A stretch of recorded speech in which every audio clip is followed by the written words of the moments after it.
নাহমাদুহু ওয়া নুসাল্লি আলা রাসূলিহিল কারীম আম্মা বা'দ।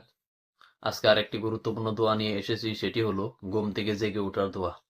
আমরা অনেকেই জানি না ঘুম থেকে জেগে ওঠার পর কি করতে হবে সর্বপ্রথমেই।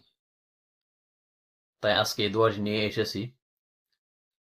উবাদা ইবনে সামিত রাদিয়াল্লাহু আনহু থেকে বর্ণিত, রাসূলুল্লাহ সাল্লাল্লাহু আলাইহি ওয়াসাল্লাম বলেছেন, কোনো ব্যক্তি যখন ঘুম থেকে জেগে উঠবে, জেগে ওঠার পর যদি সে এই দোয়াটি পড়ে, অবশ্যই আল্লাহ রাব্বুল আলামিন তাকে ক্ষমা করবেন, এবং কি সে যদি তখন ওযু করে নামাজ পড়ে, সঙ্গে সঙ্গে তাহার নামাজ কবুল করবেন।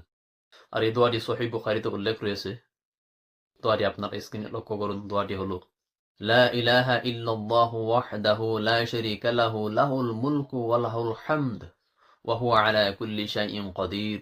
সুবহানাল্লাহি ওয়াল হামদুলিল্লাহি ওয়া লা ইলাহা ইল্লাল্লাহু ওয়াল্লাহু আকবার ওয়া লা হাওলা ওয়া লা কুওয়াতা ইল্লা বিল্লাহিল আলিয়্যিল আযীম রাব্বিগফিরলি।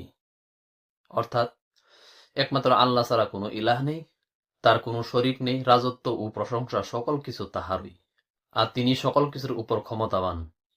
আল্লাহ পবিত্র, মহান, সকল হামদনাদ প্রশংসা একমাত্র আল্লাহর। আল্লাহ ছাড়া কোনো হক ইলাহ নেই। আল্লাহ সবচেয়ে বড়, সুউচ্চ, সুমহান। আল্লাহর সাহায্য ছাড়া পাপ কাজ থেকে দূরে থাকার কোনো উপায় এবং কি সৎ কাজ করার কোনো শক্তি কাহারও নেই। হে আমাদের রব, আপনি আমাকে ক্ষমা করুন এবং সৎ পথে থাকার তৌফিক দান করুন। তাহলে আসুন আমরা সবাই মিলে এই দোয়াটি কষ্ট করে হলেও শিখি এবং কি আমল করার চেষ্টা করি। আর যদি দোয়াটি উপকারে আসবে বলে মনে হয়, অন্যদেরকেও দেখার সুযোগ করে দিই। আল্লাহ রাব্বুল আলামিন আমাদের সবাইকে এই দোয়াটি আমল করার তৌফিক দান করুন।